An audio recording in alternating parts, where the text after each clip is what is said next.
Hello everyone, welcome to the new word with I thinking.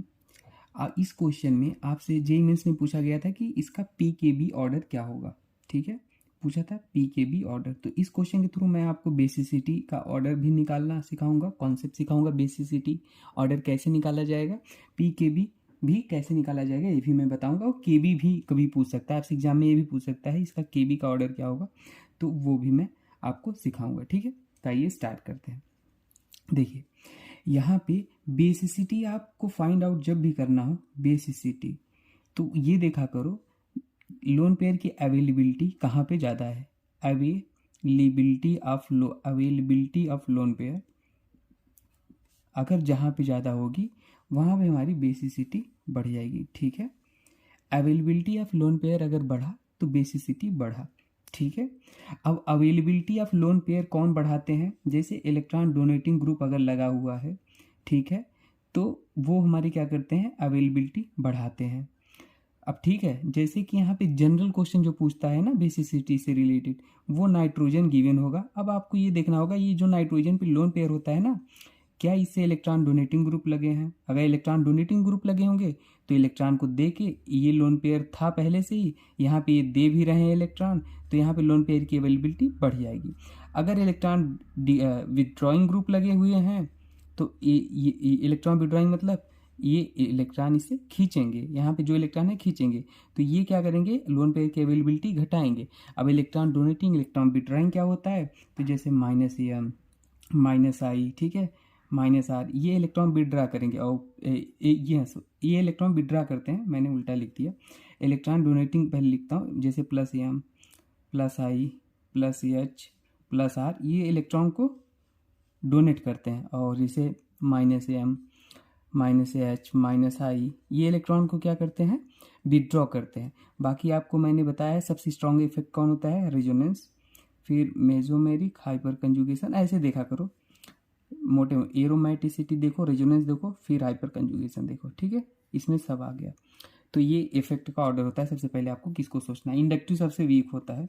ठीक है, अब ध्यान देना, ये मैंने पूरा जीरो से एडवांस तक पढ़ाया है आई थिंकिंग चैनल, इसी पे प्लेलिस्ट में जाके देखना, पूरा जीओसी पढ़ाया है वहाँ पे। अगर आपको नहीं समझ में आता ना, आपको सारी चीज़ें कॉन्सेप्ट आ जाएंगी ना, तो देख लेना। तो अब ध्यान देना, अब यहाँ पे देखो कॉन्सेप्ट क्या है। यहाँ पे इस पे भी लोन पेयर है, इस नाइट्रोजन पे भी लोन पेयर है, और यहाँ पे इस पे लोन पेयर है। ठीक है, अब देखो इन दोनों को छोड़ो, पहले पहले साइक्लिक का देखो। साइक्लिक वाले में कभी भी अगर तीन नाइट्रोजन लगे जुड़े हुए हैं एक कार्बन से, तो वो होता है ग्वानिडीन। क्या होता है, ग्वानिडीन। ये हिंट है, आप समझो ना, ग्वानिडीन का स्ट्रक्चर और होता है कुछ, ये हिंट है। तीन नाइट्रोजन जुड़े होते हैं एक कार्बन से, तो ग्वानिडीन स्ट्रॉन्गेस्ट बेस होता है, स्ट्रॉन्गेस्ट बेस, तो उसका तो कोई कंपेरिजन ही नहीं है। तो देखो यहाँ पे ये कार्बन है, और इस कार्बन से एक नाइट्रोजन, दो नाइट्रोजन, तीन नाइट्रोजन, तो ये ग्वानिडीन बन गया। अब ग्वानिडीन है और साइक्लिक भी है, तो यहाँ पे जो लोन पेयर है ना, वो क्या होगा, अवेलेबिलिटी बढ़ेगी। तो ये तो सबसे पहले नंबर हो गया बेसिक। अगर बेसिसिटी की बात करें तो सबसे पहले नंबर पे बी हो गया। अब देखो बी, अब ए और सी में बात करें तो देखो यहाँ पे लोन पेयर क्या है, ये प्लस आई लगा रहा है और ये भी प्लस आई लगा रहा है। प्लस आई मतलब इलेक्ट्रॉन को डोनेट कर रहा है, तो इधर से भी इलेक्ट्रॉन आ रहे हैं, इधर से भी आ रहे हैं, तो यहाँ पे लोन पेयर की अवेलेबिलिटी थोड़ा बढ़ रही है। ठीक है, अब देखो यहाँ पे ध्यान देना, यहाँ पे ये भी ये लोन पेयर है, ठीक है, ये भी लोन पेयर है। वहाँ पे तो भाई एक था, बस थोड़ा सा दे के बढ़ा रहे थे। अब ऐसा भी नहीं कि ये बहुत स्ट्रॉन्ग इफेक्ट है, जैसे कि प्लस एम और प्लस आर प्लस एच ना, थोड़ा इंडक्टिव दे रहे हैं पर बहुत हल्का दे रहे हैं। अब यहाँ पे देखोगे तो यहाँ पे जो है ना, ये लोन पेयर है, साथ साथ में ये लोन पेयर भी है। हालांकि ये लोन पेयर थोड़ा सा इसके साथ रेजोनेंस कर सकता है, ठीक है, पर ये लोन पेयर तो लोन पेयर रहेगा भाई, तो इनके कंपेरिजन में ये थोड़ा ज़्यादा रहेगा। ठीक है, तो अगले नंबर पे हमारा जो आएगा ना वो ए आएगा, और सी लास्ट नंबर पे आएगा। और दूसरा कॉन्सेप्ट से भी ये समझा देते हैं। अगर मान लो आप क्या बनाओगे, इसका कंजुगेट एसिड बनाओगे। कंजुगेट एसिड कैसे बनेगा, NH2, ठीक है, और CH, यहाँ से लोन पेयर ये दे देगा, मतलब H प्लस का आना। अगर H प्लस आप निकाल रहे हो एसिड में से तो कंजुगेट बेस बनता है, और इसमें अगर आप H प्लस डाल रहे हो तो कंजुगेट एसिड बनेगा।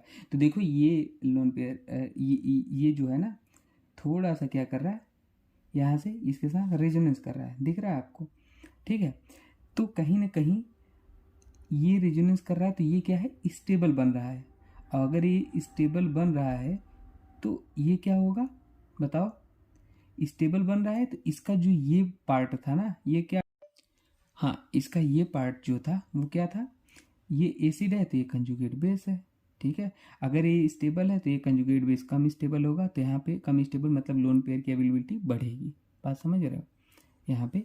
तो सीधे सीधे भाषा में आप समझो कि यहाँ पे 2 लोन पेयर थे ऐसे, तो इसलिए अवेलेबिलिटी बढ़ गई। तो BAC, अब BAC हमारा बेसिक ऑर्डर हो गया, ठीक है।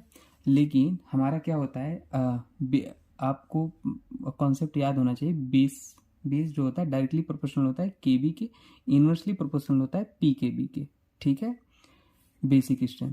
तो देखो बेसिक स्ट्रेंथ था, तो अगर PKB क्या होता है, इसका उल्टा कर दोगे, तो अगर PKB का ऑर्डर निकालना हो तो उल्टा कर दो, जो बेसिक स्ट्रेंथ आया तो क्या हो जाएगा, CAB हो जाएगा। ठीक है, ये बेसिक स्ट्रेंथ हो गया।